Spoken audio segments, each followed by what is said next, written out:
బుచ్చిరెడ్డిపాలెం పట్టణంలో కమిషనర్ బాలకృష్ణ ఆధ్వర్యంలో నగర పంచాయతీ చైర్పర్సన్ మోర్ల సుప్రజ మురళి అధ్యక్షతన స్వచ్ఛ ఆంధ్ర స్వచ్ఛ దివస్ కార్యక్రమం జరిగింది. ఈ కార్యక్రమంలో ముఖ్య అతిథిగా జిల్లా కలెక్టర్ ఓ ఆనంద్ పాల్గొన్నారు. గాంధీ విగ్రహం వద్ద నుండి అంబేద్కర్ విగ్రహం వరకు కౌన్సిలర్లు, మెప్మా, నగర పంచాయతీ సిబ్బంది, పారిశుద్ధ్య కార్మికులతో కలిసి పట్టణంలో భారీ ర్యాలీ నిర్వహించారు. ఈ వేస్ట్ పై ప్రజలకు అవగాహన కల్పించారు. కలెక్టర్ ఆనంద్ పారిశుద్ధ్య కార్మికులకు పలు సూచనలు చేశారు. ఈ సందర్భంగా కలెక్టర్ మాట్లాడుతూ స్వచ్ఛ ఆంధ్ర స్వచ్ఛ దివస్ కార్యక్రమంలో ప్రతి ఒక్కరూ భాగస్వామ్యం కావాలన్నారు. చెత్తను ఎక్కడ పడితే అక్కడ వేయకుండా పారిశుద్ధ్య కార్మికులకు అందించాలని తెలిపారు. నెలలో ఒకసారి పారిశుద్ధ్య కార్మికులు చెత్త సేకరణలో పాటు ఇళ్లలో వృధాగా మిగిలిపోయిన ఎలక్ట్రానిక్ వ్యర్థాలను కూడా సేకరించాలని సూచించారు. ఈ విషయంపై ప్రజలకు పూర్తి స్థాయిలో అవగాహన కల్పించాల్సిన అవసరం ఉందన్నారు. ప్రతి ఒక్కరూ బాధ్యతగా తీసుకుని ఈ కార్యక్రమాన్ని ముందుకు తీసుకెళ్లాలని సూచించారు.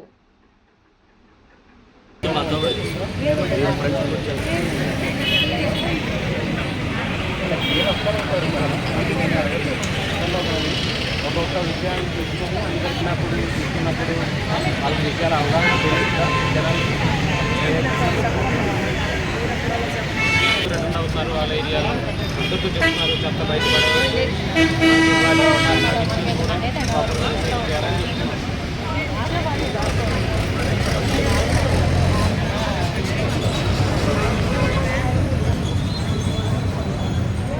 పనికి వాళ్ళ తరఫు నుంచి ఇబ్బంది లేకుండా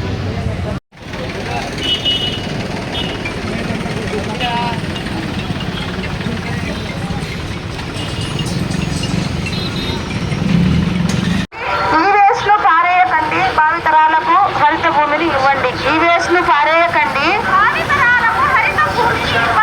ఈ వేస్ట్ ను పారేయకండి. సాయం చేస్తుందని నమ్ముతూ ఈ రోజు నుండి నా తోటి వారికి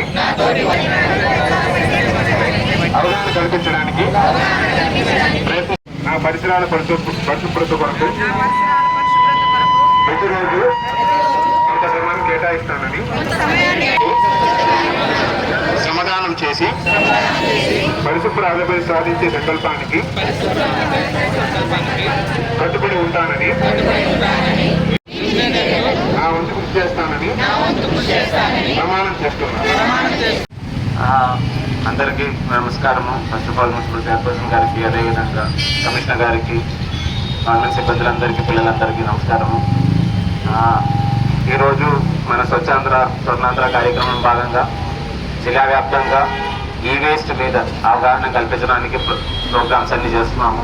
ప్రతి ఒక్క విలేజ్లో, అదేవిధంగా మన దగ్గర 6 మున్సిపల్ కార్పొరేషన్స్, మున్సిపాలిటీస్ ఉన్నట్లయితే ప్రతి ఒక్క చోట్ల కూడా ఇలాంటి కార్యక్రమాలు చేసుకుంటున్నాము. ఈ యొక్క స్వచ్ఛాంధ్ర అన్న ఒక కాన్సెప్ట్ ఏంటంటే ఇది ఏదో ఒక్కరోజు మనం చేస్తే మన చుట్టుపక్కల శుభ్రంగా ఉంటారని కాదు, కానీ ప్రతిరోజు మన మైండ్లో ఈ స్వచ్ఛత అనే ఒక కాన్సెప్ట్ అందరూ మైండ్లో ఉండి ఆ అవేర్నెస్ పెంచుకోవడానికి ఆనరబుల్ సీఎం గారి ఆదేశాల మేరకు మనం ఫిబ్రవరి అంటే జనవరి నుంచి మొదలుపెట్టాము. ఈ యొక్క పూర్తిగా సంవత్సరంలో కూడా ప్రతి ఒక్క నెల ఒక థీమ్తో, అంటే మనకు మొన్న ఒక ఫిబ్రవరిలో ఆనరబుల్ సీఎం గారు కూడా మన జిల్లాకి రావడం జరిగింది కందుకూరులో. అదేవిధంగా ఈ యొక్క నెల థీమ్ ఏంటంటే ఈ వేస్ట్. మన దగ్గర ఇప్పుడు లాస్ట్ ఒక 10-15 సంవత్సరాల్లో చాలా వరకు ఎలక్ట్రానిక్స్ ఐటమ్స్ వాడడం పెరిగినాయి. పర్టికులర్లీ మీ అందరూ చేతిలో చూసినట్లయితే ఖచ్చితంగా ఒక ఫోన్ ఉంటాయి. 2-3 సంవత్సరాల్లో ఖచ్చితంగా ఫోన్లు మారుతాయి. అదేవిధంగా ప్రతి ఒక్క ఇల్లులో కొంతవరకైనా అంటే అట్లీస్ట్ ఒక 30-40% ఇల్లులో ఖచ్చితంగా ఒక కంప్యూటర్లు ఉంటాయి. కనీసం ప్రతి ఒక్క ఇల్లులో ఒక ఛార్జర్ ఉంటాయి. ఎంతో కొంత ఎలక్ట్రానిక్ ఐటమ్స్ ప్రతి ఒక్క ఇల్లులో ఒక 2-3 ఎలక్ట్రానిక్ ఐటమ్స్ ఖచ్చితంగా ఉంటాయి. కానీ ఇవన్నీ కూడా ఏ విధంగా డిస్పోజ్ చేయాలని చాలా వరకు అవగాహన అయితే లేదు. సో ఈ యొక్క మంత్లో థీమ్ ఏంటంటే మనకు ఈ వేస్ట్ని కరెక్ట్గా ఎటువంటి ఎన్విరాన్మెంట్కి ఇబ్బంది లేకుండా ఏ విధంగా రీసైకిల్ చేసుకోవాలి. రీసైకిల్ చేసుకోవడం అంటే ఊరికే మన సిబ్బందులు బయటికి వస్తారు, వాళ్ళకి ఇచ్చేసి అది ఎక్కడో డంప్ యార్డ్లో పెట్టుకోవడం అనే కాదు. అది మనం డంప్ యార్డ్లో పెట్టుకున్నట్లయితే దీంట్లో ఈ వేస్ట్లో చాలా ఐటమ్స్ ఉన్నాయి. లోపల ఏంటంటే కొన్ని వాల్యుబుల్ ఐటమ్స్ ఉంటాయి. ఈ వేస్ట్లో మీరు వాడిన మొబైల్లో కానీ కంప్యూటర్లో కానీ కొన్ని గోల్డ్ ఉంటాయి, కొంతవరకు క్యాడ్మియం ఉంటాయి. అలాంటివి రకరకాల ఐటమ్స్ ఉన్నాయి. కొన్ని వాల్యుబుల్గా ఉంటాయి, కొన్ని మన ఎన్విరాన్మెంట్కి కొద్దిగా ఇబ్బంది కలిగిన ఐటమ్స్ కూడా ఉన్నాయి. ఇది మనం ఊరికే మన ఇంట్లో ఏదో ఒక చోట్లో పట్టుకున్నా కానీ లేదంటే ఇంకొక డంప్ యార్డ్లో పంపించినా కానీ దాన్ని సరిగా మనం రీసైకిల్ చేయలేకపోతాం. సో ఈ వేస్ట్ని ప్రాపర్గా కలెక్ట్ చేసుకొని ప్రతి ఒక్క ఇంట్లో నుంచి, అంటే రోజు ఇది జనరేట్ అవ్వదు, అంటే మనకు ఇది ఒక 2 నెలల్లో 3 నెలల్లో మేబీ ఒక ఐటమ్ మనం బయట ఇవ్వాల్సిన అవసరం వస్తుంది. సో నా రిక్వెస్ట్ ఏంటంటే ఇక్కడ వచ్చిన మున్సిపల్ సిబ్బంది చైర్పర్సన్ కానీ అందరికీ కూడా కనీసం నెలకి ఒక రోజైనా మీ సిబ్బందులు ఇంటింటికి వెళ్ళినప్పుడు ఏదో ఒక రోజు దీన్ని కేటాయించండి.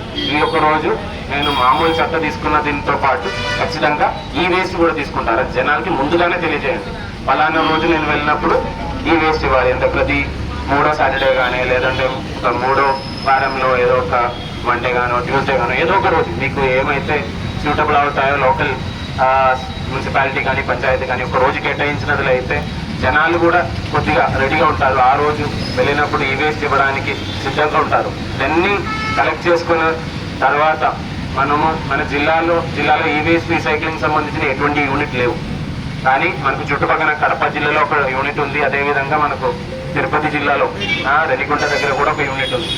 ఈ 2 యూనిట్లతో మనం టైఅప్ చేసుకుంటున్నాము. సో మీరు కలెక్ట్ చేసిన ఈ వేస్ట్ని మనం ఏదో డంప్ యార్డ్లో పెట్టకుండా ఖచ్చితంగా రీసైకిల్ ఫెసిలిటీకి పంపించినట్లయితే వాళ్ళు దానిలో ఇంపార్టెంట్గా ఉన్న మినరల్స్ అంటే గోల్డ్ కానీ అవన్నీ మళ్ళీ తీసుకొని మళ్ళీ అది రీసేల్ చేయడానికి అవుతుంది. ఎక్కడైతే దానికి ప్రాబ్లం ఉన్న మెటీరియల్స్ ఉన్నాయో క్యాడ్మియం కానీ లేదంటే ఆర్సెనిక్ కానీ ఇలాంటివి మెటీరియల్స్ ఏదైనా ఉన్నదిలో అయితే దాన్ని సైంటిఫిక్గా రిమూవ్ చేసుకొని ఎటువంటి ఎన్విరాన్మెంట్కి నెగటివ్ లేకుండా చేసుకోవడానికి అయితే అవకాశం ఉంటుంది. దయచేసి నా రిక్వెస్ట్ ఏంటంటే వచ్చిన వాళ్ళందరూ చాలామంది పిల్లలు ఉన్నారు, ఖచ్చితంగా ఇంకొక 5-6 నెలల సంవత్సరంలో ఖచ్చితంగా మీరు మొబైల్ వాడడం మొదలవుతుంది. ఇప్పుడు కూడా వాడిన వాళ్ళు ఉంటారు చూస్తే. సో ఖచ్చితంగా ఇది దృష్టిలో పెట్టాలని కోరుతున్నాను.